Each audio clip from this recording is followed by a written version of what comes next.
ទៀតអ្នកគ្រូនឹងយកព្យាញ្ជនៈរទៅប្រកបជាមួយនឹងស្រៈនិស្ស័យទាំង23តួចាអញ្ចឹងសូមកូនមើលមកលើក្តារខៀនចាអញ្ចឹងនេះគឺជាព្យាញ្ជនៈរប្រកបជាមួយនឹងស្រៈនិស្ស័យទាំង23តួអញ្ចឹងសូមកូនចាំស្ដាប់អ្នកគ្រូនឹងអានឲ្យកូនស្ដាប់អញ្ចឹងសូមកូនចាំស្ដាប់ដោយយកចិត្តទុកដាក់ណាចាអញ្ចឹងអ្នកគ្រូចាប់ផ្ដើមអានហើយររារិរីរឺរុរូរួរើរឿរារេរ៉ារៃររើរុំរុំរាំរះរុះរិះរស់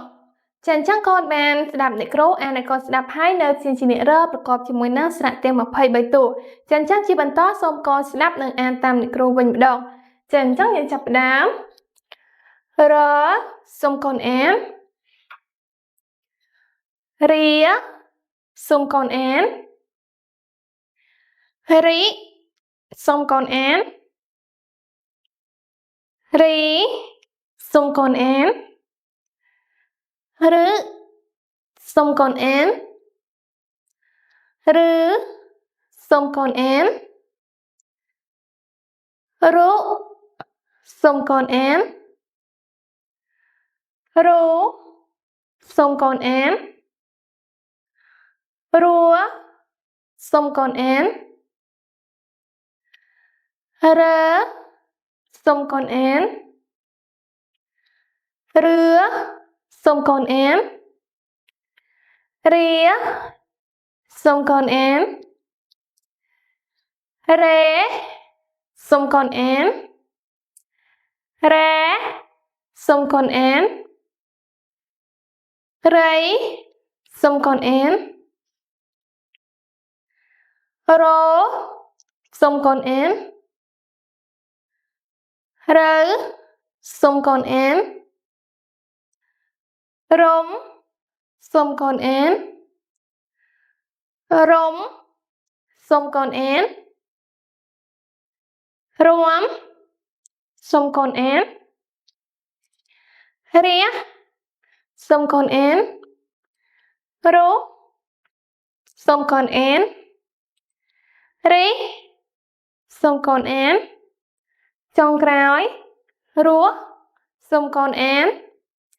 ចាអញ្ចឹងគឺកូនបានស្ដាប់និងអានតាមអ្នកគ្រូបានហើយនៅព្យាញ្ជនៈរប្រកបជាមួយនឹងស្រៈទាំង23តួជាបន្តសូមកូនអានដោយខ្លួនឯងអ្នកគ្រូនឹងចង្អុលឲ្យអញ្ចឹងសូមកូនអានឲ្យលឺច្បាស់កូន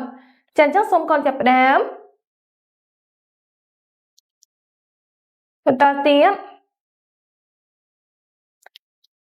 បន្តមកទៀតបន្ទាប់មកទៀតជាបន្តមកទៀតបន្ទាប់មកបន្ទាប់មកទៀតបន្តទៀត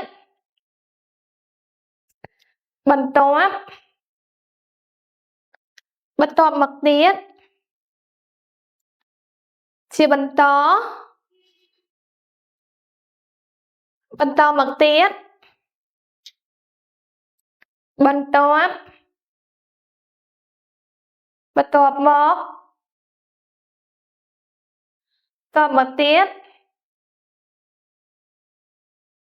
ជាបន្តបន្ទាប់មកទៀតបន្ត នឹងចុងក្រោយចាល្អណាស់កូនអញ្ចឹងកូនអាចអានឲ្យខ្លួនឯងបានហើយនៅជាញ្ជនៈរប្រកបជាមួយនឹងស្រៈទាំង23តួចាអញ្ចឹងជាបន្តទៀតយើងចូលទៅដល់លំហាត់ដែលលំហាត់នេះដែរគឺអ្នកគ្រូឲ្យកូនសរសេរនិងអានពាក្យចាអញ្ចឹងសូមកូនមើលចាអញ្ចឹងពាក្យទី1នេះអានថាម៉េចកូនចាត្រឹមត្រូវកូនគឺរៃចាអញ្ចឹងបន្ទាប់ពីកូនអានរួចហើយចង់សូមកូនយកខ្មៅដៃសរសេរពាក្យរៃនៅលើគំនូសទាំងអស់នេះកូនចាអញ្ចឹងសូមកូនសរសេរពាក្យរៃឲ្យបានស្អាតនិងឲ្យបានត្រឹមត្រូវណាចាអញ្ចឹងសូមកូនសរសេរសិនមក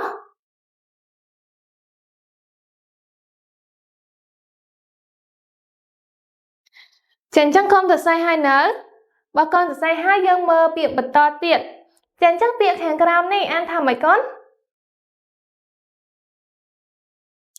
ចាត្រឹមត្រូវកូនចាអញ្ចឹងពាក្យនេះគឺអានថារំអញ្ចឹងបន្ទាប់ពីកូនអានរួចអញ្ចឹងសូមកូនយកខ្មៅដៃរួចសរសេរពាក្យរំហ្នឹងនៅលើគំនូសកូនចាអញ្ចឹងសូមកូនសរសេរពាក្យរំឲ្យបានស្អាតណាចាអញ្ចឹងយើងត្រូវសរសេរលើគំនូស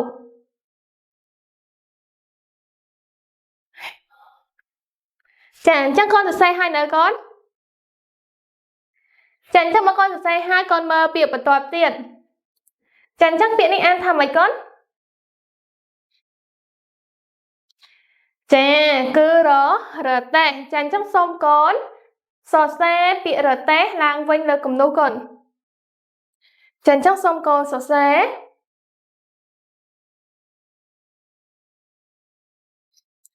ចាអញ្ចឹងបើកូនសរសេរហើយកូនមើលពាក្យបន្ទាប់ទៀតចាអញ្ចឹងពាក្យនេះអានថាម៉េចកូន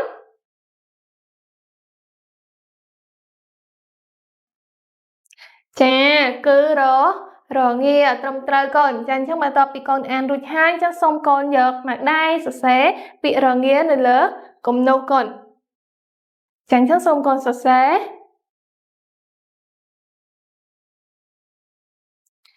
ចាអញ្ចឹងកូនសរសេរហើយនៅកូនចាបើកូនសរសេរហើយកូនមើលពាក្យបន្ទាប់ទៀតចាអញ្ចឹងពាក្យនេះអានថាម៉េចកូនចាគឺគិរីចាអញ្ចឹងបន្ទាប់ពីកូនអានរួចហើយអញ្ចឹងសូមកូនសរសេរពាក្យគិរីនេះនៅលើគំនូសកូនចាអញ្ចឹងសូមកូនសរសេរឲ្យបានស្អាតនិងឲ្យបានត្រឹមត្រូវផងកូន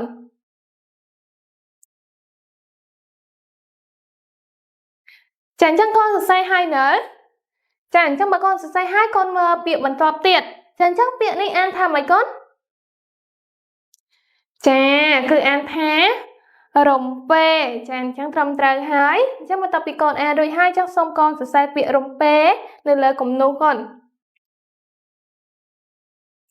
ចាអញ្ចឹងសូមកូនសរសេរឲ្យបានត្រឹមត្រូវណា